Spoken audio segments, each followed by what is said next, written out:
Hi there, artists. So I'm going to be going over how you can make these really fun haunted houses. I've got two examples here, and it takes at least 3 art classes because you want to put a lot of love into this. It's really fun though because some of the doors and windows can open, and I'll be going over different techniques again that you can use. I've got different things going on. I try to make them 2 very different pieces.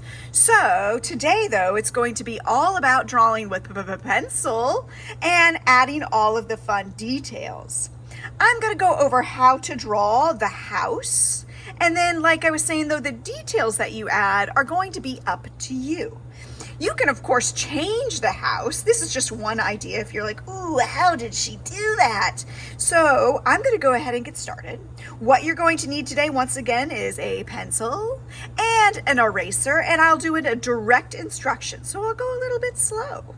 So I'm going to go ahead and condense these. Goodbye, little ghost party. I'm going to set this right here. I'll set this out, and then anybody that's going to be joining me, I'm going to pause it so that you can get a pencil and eraser. All right, everybody. So you are going to be drawing, like I said, with pencil and eraser. I'm going to skip that one so you can see it with the video. Well, that's pretty much it. So, and I'm going to make a mini. All right. So they'll have 2 different options. I guess you could make a mini too. So the first thing I'm going to do is find the middle-ish of my paper. It's not perfect. And with my magic finger, I'm going to be drawing a rectangle down the bottom half of the paper. It's going to represent right here, okay? So I'm going to, starting at the middle, make a rectangle that goes, it's squarish, I guess. Again, this one's pretty small, but so think about it in terms of the paper size that you're using. All right. Once you've drawn your square or rectangle shape, we're going to go on and add the, what is this? The porch, okay? To add the porch, we're going to be making a trapezoid. So from each corner, I'm going to be putting a line out and then closing it off, all right? I like to draw with my magic finger so that I know about what I'm doing. All right, and then close it. Because it's a porch, we're going to put those wooden supports now. So on the bottom of each of those, easy peasy, we will put a long, thin rectangle. I might be working kind of quick, but don't forget that you can take your time. Yours can be a lot better. I'm going so fast that I bet a lot of stuff is not as great. All right. So there is my porch, the first floor of my house. And now I'm going to be adding another trapezoid, same as this, for like a little roof overhang. So I'm going to make the bottom a little bit longer, or I guess the top of this rectangle, I should say. With my magic fingers, I'm going to make a diagonal line in, and I'll make a straight line across. Diagonal line in, diagonal line in, and a straight line across. All right.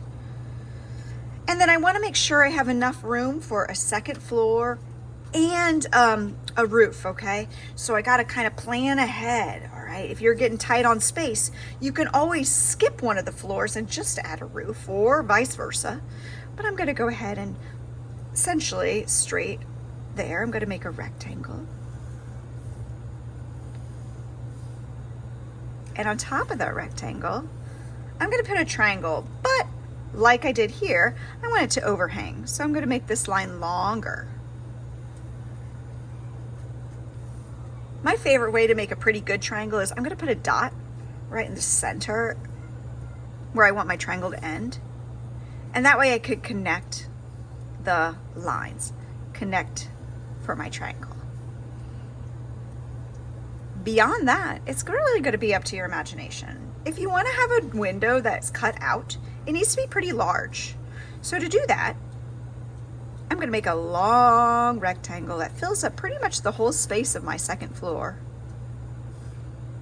The cutouts and those details that go behind that will happen on another day. And I'll divide it.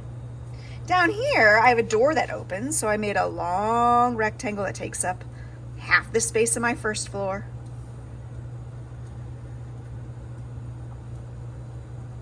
added a window, but you don't have to. You could add again whatever you want. You should be doing this with pencil once again. I like to vavoom all of my stuff by making a frame around my windows.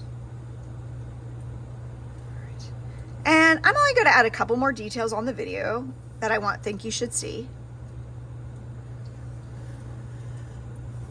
Again, going around. You could add shutter lines like I did here. You could add a, what is this? A chimney. If you want to add the bricks or the wood down here, it's the same technique. You would make horizontal lines that go all the way across. Again, it's the same for the chimney. Horizontal lines. These are going to be the wood planks for my porch. And for the vertical lines, I'm not going to make it all the way through.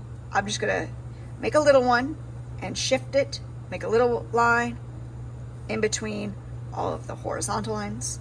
If you want to get really fancy, I'm giving you guys lots of ideas. You can put little dots for nail holes. All right.